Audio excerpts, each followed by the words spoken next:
Hey Keith, why are you here? You don't have a seat, just go home now. That day, I was at an Italian restaurant to attend a celebration party for the successful completion of a project, which also served as a welcome party. Upon entering, I checked for my seat. Huh? Keith, what's up? I don't have a seat. What? As I stood puzzled at the entrance of the restaurant, Landon, my boss, came over with a smirk on his face. Hey Keith, why are you even here? Hi, Landon. I was just troubled because my name isn't on the seating chart. What are you babbling about? You don't have a seat. It seems that he had arranged this welcome party and deliberately hadn't prepared a seat for me. As he loudly insulted me without caring about the stares from those around us at the entrance of the restaurant, a well-dressed, portly man hurried over. Landon, do you even know what you're saying? My name is Keith. I'm a 22-year-old employee. Having started working right after high school, this year marks my 4th year in the workforce. There's a reason why I didn't go to college and instead chose to work. This was because in the fall of his senior year of high school, Marco, my father, who until then had been in good health and had never caught a cold, suddenly fell sick and was hospitalized. During dinner with my family, my father suddenly clutched his chest and collapsed. I could hear my mother's scream like cry from afar as I stood frozen, unable to do anything but watch as he was taken away in an ambulance. At the hospital, he was diagnosed with acute myocardial infarction, a terrifying disease where the blood vessels that supply blood to the heart muscle become blocked, rapidly cutting off blood flow. Fortunately, he was able to survive because he was able to undergo surgery at the hospital immediately, but since part of his heart's function did not recover, he could not work as hard as before and was forced to take a leave of absence, as his progress had to be monitored and controlled through a rehabilitation program and medication. He had been a top salesman for a large local manufacturer of electrical machinery, and I believe we were fairly well off. However, when my father became seriously sick at a young age and was unable to work as a salesman as he wished, and my mother devoted herself to taking care of him, I decided to become independent as soon as possible to give my parents peace of mind, and decided to find a job after graduating from high school, instead of continuing on to higher education. My parents repeatedly tried to persuade me, saying, "We have enough for college expenses. Don't worry if you want to pursue higher education." But my determination was firm. I decided to find a job, but it was difficult because I was already approaching the fall of my senior year of high school, and it was too late in the year to make the shift from seeking higher education to seeking a job.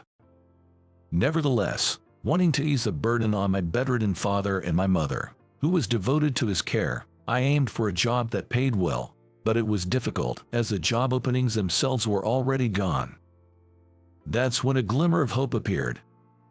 My father offered me a job at the company where he worked. Seeing my desperate search for a job, he spoke to the president of his company, asking if he could help find a job for me. "Keith, I just got a call from Mr. Johnson of our company." "What phone call?" "I'm talking about your employment. I'm a good friend of his, you know, if he's hiring high school graduates. I've asked him to interview you too." "Well, thank you. But only because he did me a favor in getting you on the hiring process. The deadline for the application screening is tomorrow. If it passes, they are planning to schedule an interview in a week. What do you think? Do you want to give it a shot?" "Of course, but your company is a big company, right? Do you think I'll be able to make it?" "What are you talking about? Don't be so negative. You'll be fine." "Thanks, Dad. I'll do my best."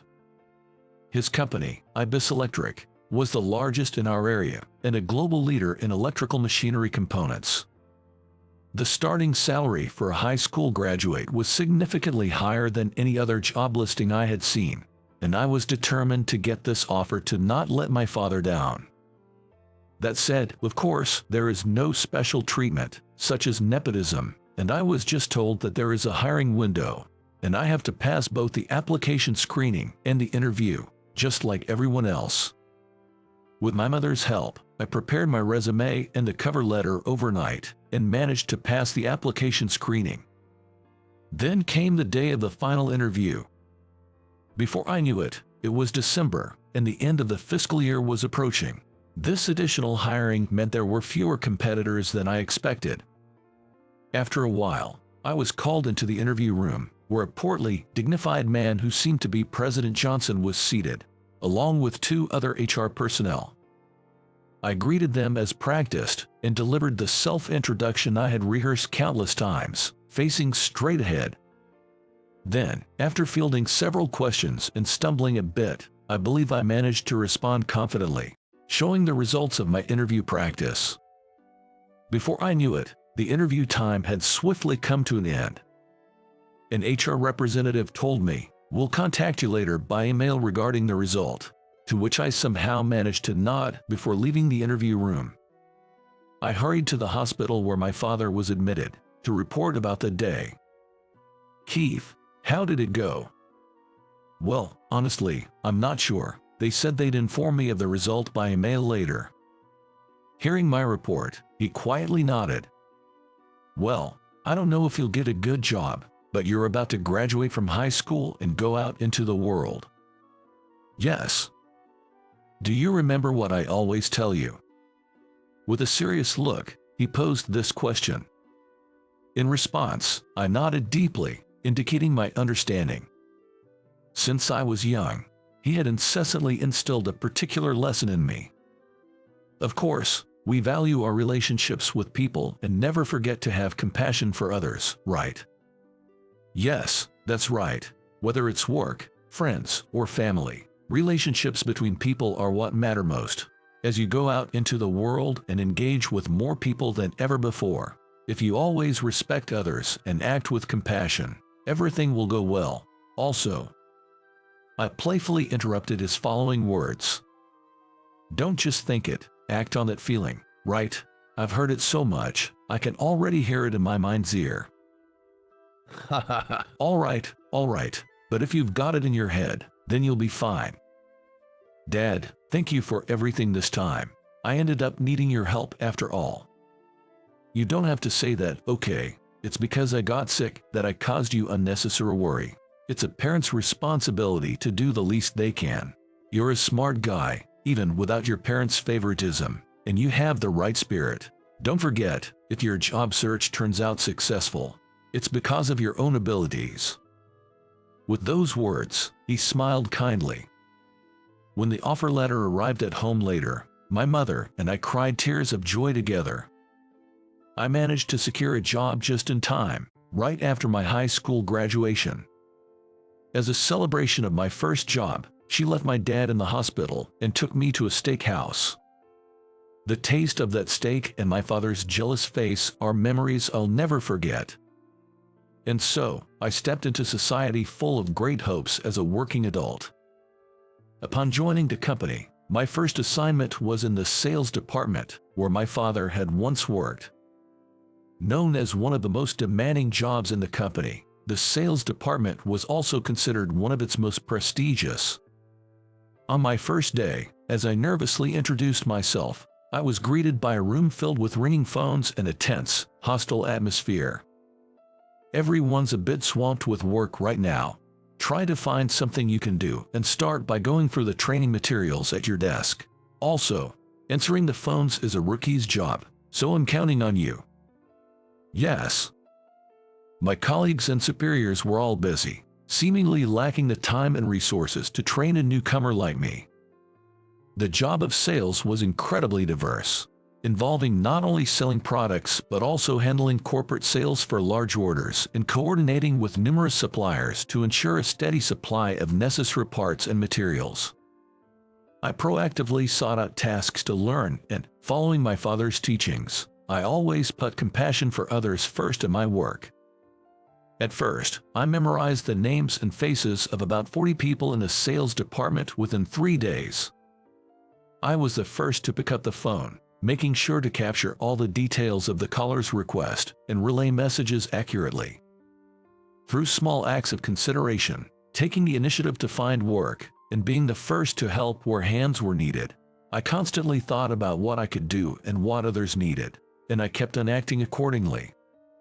Max, there was an inquiry from Anderson Company about the delivery deadline for some parts. I've attached the product assembly schedule document to the email, so please check it and get back to them.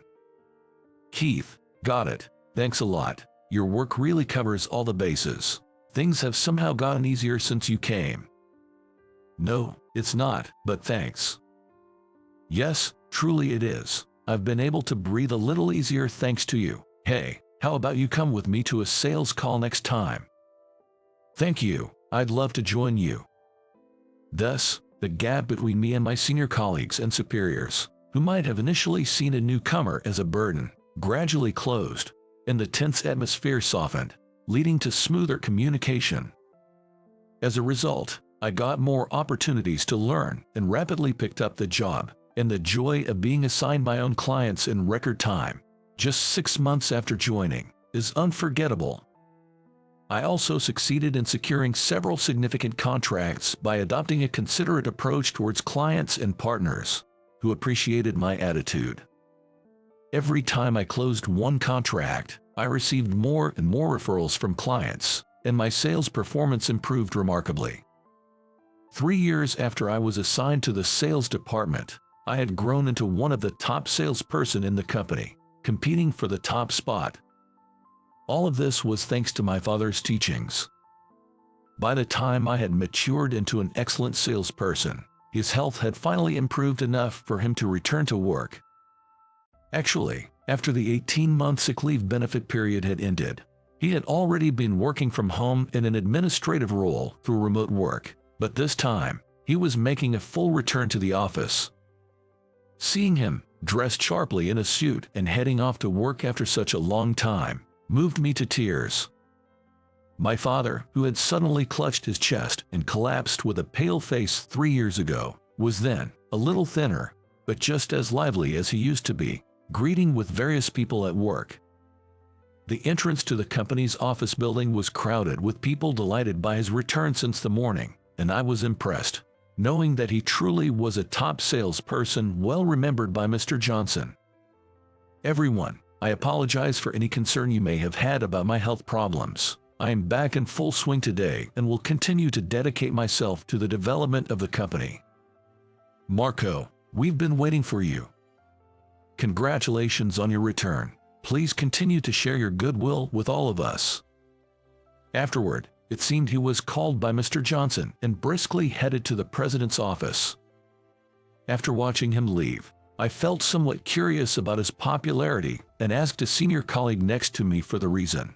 I learned that he had a nickname, the legendary bonus distributor. The origin of the nickname was that every time he clinched a big deal, boosting the company's performance dramatically, the company paid small bonuses to all employees as a way of sharing the profits. Thanks to his sales achievements, bonuses had been distributed to all employees numerous times, making him a hero in their eyes. Learning about this side of him that I hadn't known at home filled me with pride. And then, in the afternoon of the same day, I was suddenly called to the president's office. Excuse me. Sorry for calling you out so suddenly. No problem. What is this about, Mr. Johnson? Actually, I wanted to discuss the possibility of transferring you to one of our subsidiary companies. Excuse me. I was talking about this with your father this morning. Hearing that, I remembered seeing him heading to the president's office in the morning. Transfer, as in. Don't take this the wrong way. We highly value your work. Then why? Well, it's actually your father's idea. Mr. Johnson explained the details of the transfer, and I agreed to accept the offer after understanding the reasons behind it. I understand. I'll do my best.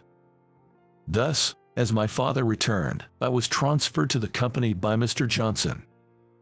The new company specialized in sensor devices and, acknowledging my past achievements, assigned me to their sales department. Greeted by the warm welcomes of my new colleagues in the sales department, I felt nervous but grateful for the opportunity. Nice to meet you. I've worked in sales in my previous job, so I'll do my utmost to be of service. Wow, that's reassuring. We're counting on you. Welcomed by friendly colleagues, I felt good about accepting the offer, but there was one person who seemed to have it in for me from the start, a troublesome figure. His name was Landon, my direct superior. Landon, a graduate of the highly prestigious University of New York, was a troublesome individual who often boasted about his elite status. On the first day, when I went to greet him, he openly mocked me for being a high school graduate, and since then, I've been enduring his harassment every day. I'm Keith, newly assigned to the sales department. I look forward to working with you. So, you're a high school graduate, right? Well, yes. Wow, really a high school grad? Unbelievable. Unbelievable. What do you mean by that? I'm the elite who graduated from University of New York. Working with someone who's just a high school graduate like you is embarrassing and too bad. Landon sneered, ridiculing my educational background from the moment we met. From then on, Landon began to spend his days making fun of me because of my low education and incompetence. One day before a meeting, "Hey, Keith, make sure you prepare the materials for tomorrow's meeting properly." Tomorrow. I haven't been informed of any schedule. What an idiot. I'm talking about my meeting. Excuse me. Being kind enough to give a job to someone as incompetent as you, who only has a high school diploma, I must be really nice. Make sure you do it properly, right? Understood. Like this, Landon began to dump all sorts of tasks on me. Despite struggling with Landon's treatment, a few months into my job, I was selected to be part of a major project related to the IoT implementation for a large transportation company. In today's society, sensors are used in all kinds of places. Not only in automatic doors, but also in toilets, faucets, lighting, and many other household applications.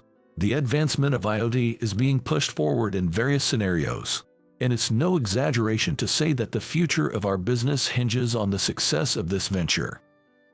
Eager to contribute, I joined this significant project, but Landon's harassment didn't stop there. "Keith, I've booked conference room A for tomorrow's meeting." "Tomorrow?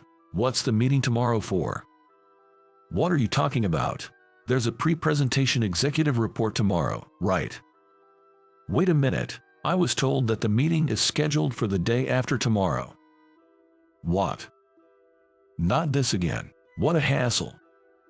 Thus, being deliberately given the wrong schedule was a daily routine, and on one occasion, harassment continued, such as being asked to make major revisions to presentation materials the night before a presentation because the materials needed for a meeting with a client were hidden, or not being told only to myself about communications. "Hey, Keith, you took the documents from my desk without permission." "What are you talking about? What is information I hadn't given out to you included in your presentation materials?" "If it's about those documents, I received them from the chief before the executive report." "Huh? Are you sucking up to the chief now? People with low education are so crafty." "Sucking up? The chief simply provided me with the necessary information for the document I was preparing." "Hey, don't get cocky with me. You're just a high school grad." I couldn't bring myself to show Landon any respect or compassion. I could empathize with a positive attitude, but I saw no reason or room to entertain his malicious and petty actions. Even from an outsider's perspective, the harassment I faced from Landon seemed excessive, and my colleagues, concerned for me, often stepped in to help. If there was any information I wasn't aware of, they would report it to me, and if there were important emails from Landon to the project team excluding me, someone would forward them to me. With the support of my teammates, I managed to visit the client multiple times, presenting various solutions using sensor technology to address their issues. "This is fantastic. Let's finalize the contract. This will significantly reduce our transportation costs and the workload of our delivery people as well. I'd love to have you on board." Thank you very much. As a result, the project was a success, and we secured a significant contract. After working tirelessly for 6 months since my transfer and wrapping up this major project, Alex, our division head, decided to hold a celebration party for me, doubling as a project success party. I was looking forward to my first company party since joining, but after work, I headed to a slightly upscale Italian restaurant with my colleagues for the celebration. It seemed that the party was set up to include Mr. William and the executives since we were celebrating a major contract win. The restaurant was reserved by our company, and many employees involved in the project had already gathered. Wow, President William and Executive Director Reynolds are here too. I'm nervous. Where's my seat? Seems like we're split into 4 tables. Tom, you're next to Mr. Reynolds, I guess. Oh my, what should I do? Just enjoy your meal like usual. Wait, what? Keith, what's up? There is no name of mine here. What? While checking the seating chart at the entrance, I couldn't find my name. Who organized this event again? Oh no, it's Landon. Landon, no way. My seat was the only one not prepared, and as I was hesitating at the entrance, Landon, noticing me, approached from the back of the restaurant with a smirk. Hey Keith, why are you here? Good evening, Landon. I came to join as part of the project team for the celebration. What are you blabbering about? There's no seat for you. It turns out Landon had arranged this welcome party and intentionally hadn't prepared a seat for me. Basically, a high school grad like you sucking up to ever won and then claiming to have played a part in securing the contract. That's a bad joke. Sucking up, what do you mean? I thought you might be deluded into thinking you contributed to securing the contract when you can't do anything by yourself, so I just wanted to make it clear to you. Landon then monopolized a conversation, belittling me loudly at the entrance without concern for the surrounding stares. Suddenly, Mr. William, looking furious, approached from behind Landon. Landon, do you know whom you're talking to? Mr. William, I'm sorry, but I'm not sure I understand what you're meaning. I'm saying to you, what are you talking about? Don't you know who he is? Of course, I know him quite well. He's the incompetent employee with only a high school diploma, right? You fool. Keith was brought in as a potential future president at the request of his father, a major shareholder of this company. William, turning rapidly from pale to flushed with anger, scolded Landon, who was shocked by his words. In reality, I joined this company as a candidate for its future president. The reason behind this move was because my father is a major shareholder of the company. My father, who had been a top salesman with extensive connections and always valued relationships, had bought a large amount of stock to help the company out of a financial crisis 10 years ago at the request of Mr. William, who was then a client. Unknown to me, my father, who had earned more than the average employee through incentives, had established an investment firm and was involved in stock investments. Given the strong trust from my father, who is also a major shareholder, I joined a company as a potential successor to Mr. William, who was troubled by succession issues despite the financial troubles being over. After Mr. William explained how I joined a company, Landon quickly turned pale. There was also a complicated story involving Mr. Johnson, who was approached by my father about transferring me to this company in order to take over the business. Then Mr. Johnson offered me this transfer, hoping that the company where Landon, his son, worked would grow further. Landon's haughty demeanor was likely due to being spoiled as Mr. Johnson's son, leading him to mistakenly believe that he was destined to be the next president of this company. It seems Mr. Johnson wanted his son to be exposed to society by working at this company rather than his own, a clear case of a parent's intentions being lost on their child. Wait a minute, no way. Why would a low-educated high school grad be the future president? I was supposed to be the president of this company. Shut up. I accepted you because of my long-standing relationship with Mr. Johnson, but the complaints from employees are endless. And how many clients have banned you from entering their premises? Think what you've done. That's because they were incompetent. It's not my fault. It's not my fault. Landon refused to admit his fault, and after shouting angrily, he stormed out of the restaurant. After Landon left, I took his seat, and we celebrated the project's success and my joining the company. After the meal, Mr. William personally apologized for Landon's actions. "Keith, I am truly sorry. I had no idea Landon was such a terrible person like that. It must have been difficult to deal with the son of a business associate you were entrusted with. I'm fine, but given his behavior, the damage seems more extensive than I thought. Yes, I'll start investigating as soon as possible. I'll take this opportunity to clean out all the mess from the company." "Sounds good. Let me know if there's anything I can do to help." We firmly agreed on the next steps from a management perspective. The next day, Landon, whom I had intended to interview immediately, stopped coming to the office. In addition to this, employees who had endured his harassment, flaunting his status as the son of a client company's president, collectively blew the whistle on his arrogant behavior, sloppy work, and nuisances. It appears he habitually belittled others as incompetent or uneducated, and resorted to petty insults like poor or ugly towards those he deemed inferior in academic credentials. Upon receiving these reports, Mr. Williams set up an internal reporting channel within the compliance department and conducted a survey, which revealed a volume of complaints far exceeding expectations.